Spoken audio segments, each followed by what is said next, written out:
না চললে কি কেউ মুসলিম হতে পারবে কি না? পারবে? তাহলে পরিপূর্ণ মুসলিম হতে হলে আমাকে মৌলবাদী হতে হচ্ছে কি না? আমি এটা দিয়ে কি বুঝাচ্ছি আল্লাহ পাকের নাজিল করা প্রতিটা বিষয়কে চোখ বন্ধ করে মানতে হবে। কিছু বিষয় আমার বুঝে আসবে, কিছু বিষয় আমার বুঝে নাও আসতে পারে। এখন যতগুলো বিষয় বললাম একটাও কি ব্যাখ্যা করতে পারবেন? কিন্তু এগুলো আপনাকে মানতেই হচ্ছে, কারণ আপনি মুসলিম। আল্লাহ বলেছেন, রাসূল বলেছেন, আমি মেনেছি। এখন আমার জ্ঞান কি আল্লাহ এবং তার রাসূলের জ্ঞানের চেয়ে বেশি না কম? এই পুরো মহাবিশ্ব যিনি পরিচালনা করছেন তার জ্ঞান বেশি না আমার জ্ঞান বেশি? এই পুরো মহাবিশ্বের শত কোটি গ্যালাক্সি আছে, এক একটা গ্যালাক্সিতে হাজার হাজার সৌরজগৎ আছে। এরকম শত সহস্র গ্যালাক্সি নিয়ে একটা আসমান গঠিত হয়। এরকম 7টা মহাদেশ আছে, সাতটা মহাবিশ্ব আছে। এই 7 মহাবিশ্বের উপরে আছে কুরসি, ওয়াসিআ কুরসিয়ুহুস সামাওয়াতি ওয়াল আরদ। তার উপরে আছে মহাসাগর, যার গভীরতা 500 বছরের পথ। তার উপরে আছে আল্লাহ রাব্বুল আলামিনের আরশে আজিম। আর আল্লাহ রাব্বুল আলামিন এই আরশের উপর সমুন্নত।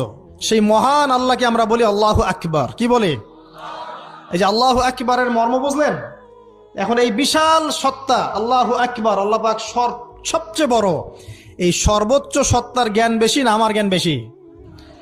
তার পক্ষ থেকে যখন কোরআন এবং হাদিস নাজিল হচ্ছে, আমাকে তো চোখ বন্ধ করেই মানতে হবে, নাকি আমি যুক্তি দিব? হ্যাঁ, কিছু বিষয় আমার বুঝে আসবে, কিছু বিষয় আমার বুঝে নাও আসতে পারে। কিছু বিষয় আমি সায়েন্স দিয়ে প্রমাণ করতে পারবো, কিছু নাও পারতে পারি। কিছু আমি দর্শন দিয়ে প্রমাণ করতে পারবো, কিছু নাও পারতে পারি। যেগুলো পারছি না সেগুলো আমার বা আমাদের জ্ঞানের সীমাবদ্ধতা। কথা কি বুঝতে পারছেন? এটা আল্লাহ পাকের জ্ঞানের বা আল্লাহ পাকের ওহির কোনো ত্রুটি নয়। আল্লাহর ওহির কোনো ত্রুটি আছে? এটা আমার জ্ঞানের সীমাবদ্ধতা।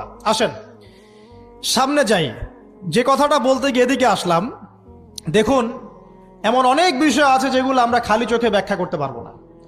আমরা যে যুগটাকে আইয়ামে জাহিলিয়াত বলছি, ওই যুগটাতে যে সমস্যাগুলো ছিল, যে পাপগুলো ছিল, সেগুলো এখনকার বিশ্বে আরো অনেক উঁচু লেভেলে বিরাজ করছে।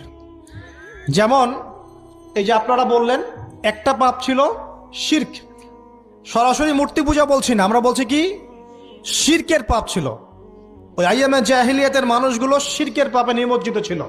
তারা শুধু মূর্তির পূজাই করতো এমনটা নয়, তারা কবরেরও পূজা করত, তারা মৃত মানুষেরও পূজা করত, তারা কেউ কেউ নাস্তিকতায় বিশ্বাসী ছিল। সূরা মুমিনুন পড়লে দেখবেন তাদের মধ্যে একটা আকীদা ছিল, ইন হিয়া ইল্লা হায়াতুনা দুনিয়া নামুতু ওয়া নাহয়া। কাফেররা বলতো যে আমরা এই পৃথিবীতে জন্মেছি, এখানেই আমরা জন্মাবো, এখানেই মারা যাব। ওয়া মা নাহনু